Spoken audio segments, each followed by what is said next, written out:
మృగశిర కార్తె సందర్భంగా చేప మందు పంపిణీకి నాంపల్లి ఎగ్జిబిషన్ గ్రౌండ్ సిద్ధమైంది. రేపు సాయంత్రం 9 గంటల నుంచి ఎల్లుండి రాత్రి 9 గంటల వరకు బత్తిన సోదరులు ఉబ్బసం, ఆస్తమా రోగులకు చేప మందు ప్రసాదాన్ని అందించనున్నారు. చేప మందు పంపిణీ కోసం ప్రభుత్వం ప్రత్యేక ఏర్పాట్లు చేసినట్టు fisheries corporation chairman Metti Sai Kumar తెలిపారు. భక్తులు భారీగా వస్తారనే అంచనాతో ఈసారి 32 క్యూ లైన్లు, వృద్ధులు, పిల్లల కోసం ప్రత్యేక క్యూ లైన్లు ఏర్పాటు చేసినట్లు వివరించారు. ప్రతి భక్తుడికి చేప ప్రసాదం అందేలా చర్యలు చేపడతామని చెబుతున్న fisheries corporation chairman Mettu Sai Kumar తో మా ప్రతినిధి Sujatha face to face. Telangana రాష్ట్రానికి ఒక గొప్ప వరం అనే చెప్పుకోవచ్చు. మృగశిర కార్తె వచ్చిందంటే వివిధ రాష్ట్ర ప్రజలంతా కూడా హైదరాబాద్ బాట పడతారు. ముఖ్యంగా నాంపల్లి ఎగ్జిబిషన్ గ్రౌండ్ చేప మందు వేసుకుంటే అస్తమా, ఉబ్బసం అలాంటివన్నీ కూడా మాయమైపోతాయని భావిస్తారు. 189 సంవత్సరాలు కలిగినటువంటి ఈ చేప మందు పంపిణీ కార్యక్రమం స్టార్ట్ అవుతుంది. సో అసలుకి ఈసారి తెలంగాణ రాష్ట్ర ప్రభుత్వం ఎలాంటి ఏర్పాట్లు చేసిందో ప్రస్తుతం మనతో పాటు తెలంగాణ ఫిషర్ చైర్మన్ మెట్టు సాయి ఉన్నారు.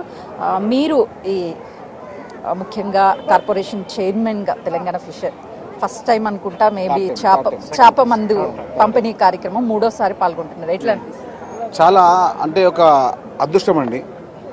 189 సంవత్సరాల నమ్మకంతో, విశ్వాసంతో, ఆ దేవుని యొక్క దయతో బత్తిరి కుటుంబం వారు దేశవ్యాప్తంగా ఎవరెవరైతే ఉబ్బసం వ్యాధికి, అస్తమాకు ఇబ్బంది ఉన్న ప్రతి వారికి కూడా మా యొక్క మందు వారి యొక్క ప్రసాదంగా భావించి తీసువహించి తద్వారా వారికి ఉపశమనం జరుగుతుందని చెప్పే ప్రతిసారి కూడా ఒక ఆనందం వైపుస్తూ ఉంటుంది. గత ఏడాదితో పోలిస్తే ఈసారి ఎంత శాతం పెరిగేటువంటి అవకాశం ఉంది పబ్లిక్? గతంలో అంటే గత సంవత్సరం 1,20,000 చేపలు అమ్మడం జరిగింది. ఈసారి 1,50,000 చేపలు అందుబాటుకొచ్చాము. కేవలం కొరమీన్ చేపలు మాత్రమే. బత్తిరి కుటుంబం చెప్పబడిందంటే 3 లక్షలకు సరిపడేంత మేము చేప మందు తయారు చేస్తూ ఉన్నాము. గతంలో కన్నా క్యూ లైన్స్ని 16 క్యూ లైన్స్ ఉంటే ఇప్పుడు 35 క్యూ లైన్స్ ఏర్పాటు చేసుకున్నాము. ప్రత్యేకంగా వృద్ధులకు, మహిళలకు ఒక క్యూ లైన్ ఏర్పాటు చేసుకున్నాము. ఇంకా అవసరం అనుకుంటే హైదరాబాద్ చుట్టుపక్కలలో మాకున్నటువంటి డిపార్ట్మెంట్ సంబంధించిన ఉత్పత్తి కేంద్రాలు ఉన్నాయి. అందులో కూడా ఫిషరీస్ సంబంధించినటువంటి చేపలు అందుబాటు ఉంచాము కూడా. ఎక్కడ నియంత్రించేందుకు పోలీస్ శాఖతో ఎలా సమన్వయం చేశారంటే దాదాపు లక్షల మంది వరకు వస్తారు.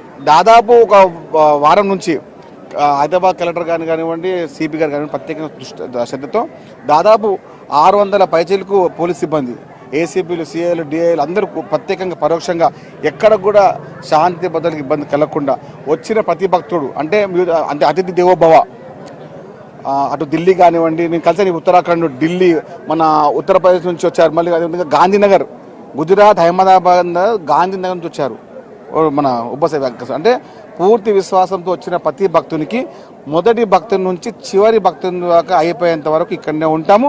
ఏ ఒక్క సమస్య రాకుండా చూసుకుంటాము. ప్రత్యామ్నాయ పకడ్బందీ ఏర్పాట్లు చేశాము. ఎక్కడ కూడా ఇబ్బంది కలగకుండా మంత్రులు పొన్నం ప్రభాకర్ గారు, వాకిటి సేరి గారు ప్రతి గంటకు ఫోన్ చేయడం జరుగుతూ ఉంది. ఏ విధంగా సమస్య ఉన్నా కూడా మీరు త్వరగా తీసుకొని చెప్పి మేము మా సిబ్బంది కూడా గతంలో దాదాపు ఇప్పుడు మా ఫిషరీస్ డిపార్ట్మెంట్ కూడా 200 పైచీలకు సిబ్బంది ఇందులో ప్రత్యక్షంగా పాల్గొంటున్నారు. ఈయన మా జనరల్ మేనేజర్ ఉన్నారు. ఈయన దగ్గర చూసుకుంటున్నారు. ఎందుకు వచ్చిన ప్రతి వారికి టోకెన్ ఇచ్చే విధంగా, టోకెన్ ఇచ్చిన ప్రతి వారి సమయంలో వచ్చే విధంగా అందులో ప్రత్యేకంగా టైం అని ఏర్పాటు చేశాము. రేపు సాయంత్రం కాబట్టి కొంచెం ఇబ్బంది కాబట్టి ప్రత్యేకంగా మన మున్సిపల్ వారు ప్రత్యేకంగా లైటింగ్ ఏర్పాటు చేశాము. వాటర్ వాసం కాబట్టి ఒక 3 రోజులు సరిపడిన వాటర్ని అందుబాటు పెట్టాము. ఇంకా ఎండ వస్తుంది కాబట్టి మన క్యూ లైన్స్లో ఉన్న వారికి అందరూ కూడా మన కూలర్లు ఏర్పాటు చేసుకోండి. ఎవరు కూడా ఇబ్బంది కలగకుండా ప్రతి వ్యక్తికి మేము చేప మందు ఇస్తాము. ఎవరు వచ్చినా చివరి వరకు కూడా చేద్దామని చెప్పి బత్తిరి కుటుంబం వారికి, అదేవిధంగా మాకు సహకరిస్తున్న ప్రతి 14 విభాగాల అధికారులు, సిబ్బంది గత వారం రోజుల నుంచి దీనిలో పాల్గొంటూ ఉన్నారు. వచ్చిన ప్రతి భక్తునికి మేము ఒకటే కోరుతున్నాము, ఎవరు కూడా ఇబ్బంది పడకండి, ఎవరు కూడా విరాజ పెట్టుకోకండి.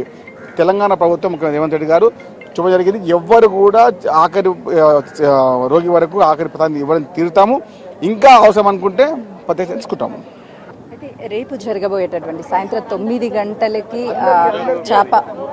చేప మందు పంపిణీ కార్యక్రమం ఉంటుంది. ఈసారి ప్రత్యేక ఏర్పాట్లు చేసాము. ప్రతి ఏటా ఏర్పాటు చేసే క్యూ లైన్ల కంటే ఎక్కువ క్యూ లైన్లు ఏర్పాటు చేసాం. దాదాపు 150,000 మందికి పైగానే ఇటు చేప మందు కోసం భక్తులు వచ్చేటువంటి అవకాశం ఉంటుంది అని చెప్పేసి fissure corporation chairman Mettu Sai చెప్తున్నారు. కెమెరామెన్ శ్రీకాంత్తో సుజాత, నాంపల్లి ఎగ్జిబిషన్ గ్రౌండ్.